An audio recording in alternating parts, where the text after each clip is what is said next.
Viewers, welcome to শানিশাস duo diary. নতুন আরেকটা ব্লগ বাড়ি নিয়ে চলে আসছি। বাড়ির ব্লগগুলো আপলোড করা হচ্ছিল না অনেক দিন। এর মধ্যে আমাদের লাভ অ্যানিভার্সারি ছিল, এই জন্য রিল ছাড়া হয়েছে বেশি। তো ব্লগ আজ থেকে কন্টিনিউ হচ্ছে।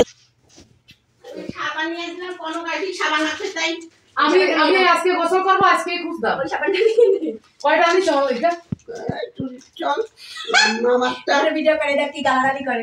তুই আমার টাকা নিয়ে যা না, যে কটা আছে আমি একটু পরে আতা বানিয়ে দেই। কোন কি ওই মালিক তোরা একটু ওদিকে দাও, প্রাণ চলে চল। বাড়ি থেকে ফিরতি পথে মেয়ে আমি, তো আমার তো বাড়ি থেকে কিছু না নিয়ে আসলেই হয় না। আর বাড়ি থেকে বেশিরভাগ সময় সেগুলো নিয়ে আসা হয় যা ঢাকায় খুবই দামি।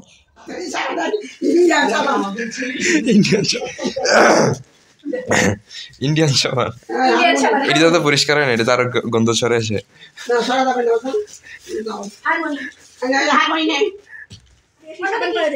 এই যে তার কাছে ফ্যাক্টরি মালিক হিসেবে যোগাযোগ করে, ফ্যাক্টরি মালিক এই যে একটা আরে জামাই খাওয়া করবে না, কেন দেব না টাকা কই আমাদের টাকা দেবে কি? এখন আমি ওই চিন্তাই পারবো আমি টাকা দিবানি। ওয়াল্লাহ কত দিবেন হাত করো। তুমি যদি না কও কারোর সঙ্গে তাহলে টাকা হইবা। হ্যাঁ তাহলে টাকা যাবে। যদি কও তুমি নোট পাচ্ছ এডি কাট কই বল তাই কইবো। ঠিক আছে, যদি কারোর সঙ্গে না কও যে তুমি টাকা পাচ্ছ তাহলে টাকা পাইবা। যদি কারোর সঙ্গে কও যে আমি এত টাকা পাইছি। এর মধ্যে বাড়িতে খালামুনি চলে আসলো। খালামুনি আর ফেন্সি আপু ওরা আসছে পিঠা বানাই নিয়ে পরানের জন্য, বাড়ির সবার জন্য। যেহেতু আমরা আসছি তাই শীতের পিঠা তৈরি করে নিয়ে, যে শীতের পিঠা। আর এই যে জিহাদ ছাদের থেকে দাঁড়ায় ভিডিও করে বেড়াচ্ছে, পরানো ছাদে বসা তখন। আর এই যে আপুরা চলে যাচ্ছিলো, খালামুনি চলে যাচ্ছে, তারা অনেকক্ষণ ছিল পরানা জিহাদের সাথে অনেকক্ষণ গল্প গুজব করছে। আব্বু ছিল বাসায়, আব্বু আর আমি বাজারে ছিলাম। তো এখন ওরা চলে যাচ্ছিলো তাই ওদের সি অফ করতে যাচ্ছি। আর গ্রামের থেকে ফেরার সময় একদম নিজেদের গাছের সুপারি, নারকেল, আমি নারকেল কখনোই ঢাকা শহর থেকে কিনে খাওয়া লাগে না আলহামদুলিল্লাহ, এইসব না নিয়ে গেলে হয় না। এটা ধরে যাবে হবে না, নারকেল তো সাইডে দিলে হ্যাঁ এটা কি দেয়া যাবে না? তো এই যে তোমাদের এটা বাজে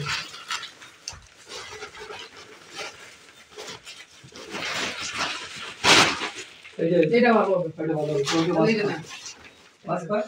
গ্রামের একদম ক্ষেতের সবজি থেকে শুরু করে প্রতিটা জিনিস আমরা এখানে প্যাকেট করতেছি। খালামণিরা চলে যাওয়ার পরে আর পরাণ কাজে আমার প্রচুর হেল্প করে, এমনকি বাসায় যেও হেল্প করে। কারণ বাড়ি আমি, আব্বু, আম্মু আর পরাণ ছাড়া কেউ নেই। আমাদের 4 জনের ছোট্ট একটা পরিবার। জিও আমাদের সাথে বেড়াতে গেছে, তো পরাণই গোছগাছ করতেছে। কারণ পরাণ আর আব্বু এই দুটো মানুষের মূলত আমার আর আম্মুর গোছগাছ পছন্দ হয় না। হতে পারে আমরা কাজ ভালো করি না, যাই হোক তারা ভালো কাজ পারে, তারা করতেছে। তো এখানে আব্বু জিনিসপত্র এনে দিচ্ছে, কিসে করে গোছগাছ করবে, শাকসবজি সব গোছগাছ। আর এটা মূলত বাড়ি থেকে ফিরার আগের দিনের ব্লগ, এই জন্যই গোছগাছটা বেশি চলতেছে দিনের বেলা। আর এই যে আমি পরাণে বলতেছি ফুলকপি কেন নিবা না, একদম ক্ষেতের ফুলকপি। আর পরাণ জিহাদে বলতেছে দেখ কি পরিমাণ পুটলা বইতে পছন্দ করে।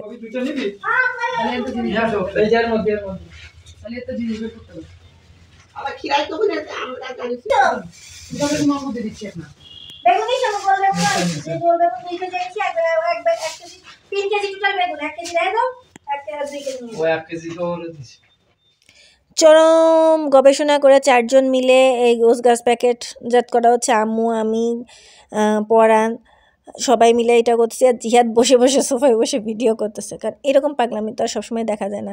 এখানে কোন সবজিটা উপরে থাকবে, কোনটা নিচে, কুমড়ো বড়ি কোনটায় যাবে, কোনটার উপর টমেটো বসাতে হবে, চুই ঝাল যাবে কোন জায়গা।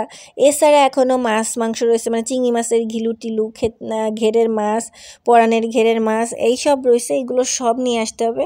তো কেবল কাঁচা শাকসবজিই প্যাকেটজাত চলতেছে তখন। তাই আপনাদের সাথে ছোট্ট একটা হোমলি ব্লগ। কে কে বাপের বাড়ি যেভাবে নিয়ে আসেন? আম্মু বলে যে নাকি একটা শ্লোক আছে, মেয়েরা যাওয়ার সময় নিয়ে যায়, আবার খেয়ে যায়, আবার রাস্তার দিকে বলে তাকায় থাকে যে কোন সময় আব্বু আম্মু নিয়ে আসবে। আমি এরকম করি না, তবে আমি যখন বছরে একবার বাড়ি যাই আমার জন্য আম্মুই গোছায় রাখে, এইটা নিয়ে যাও, ওইটা নিয়ে যাও। আমার সব নিয়ে আসা লাগে। এমনকি আমি যে ড্রেসটা পরে, এটাও নতুন ড্রেস, আম্মু আমার জন্য কিনে রাখছে। আমি এইটা পরেই বাজারে আব্বুর সাথে ঘুরে ফিরে আসছি।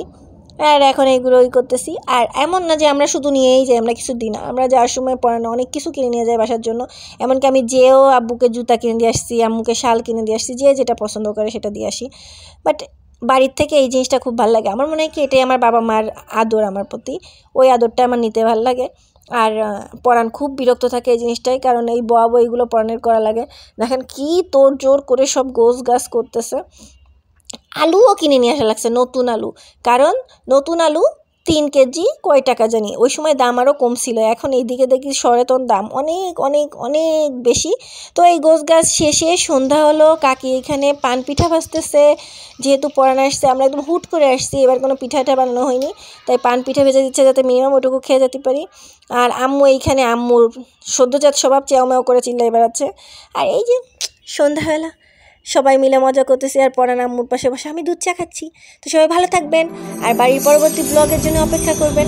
বাড়িতে বসে এবার বেশি ব্লগ হয়নি, তবে ইনশাল্লাহ হবে আমরা আবার যদি যাই। তো সবাই ভালো থাকবেন, আল্লাহ হাফেজ।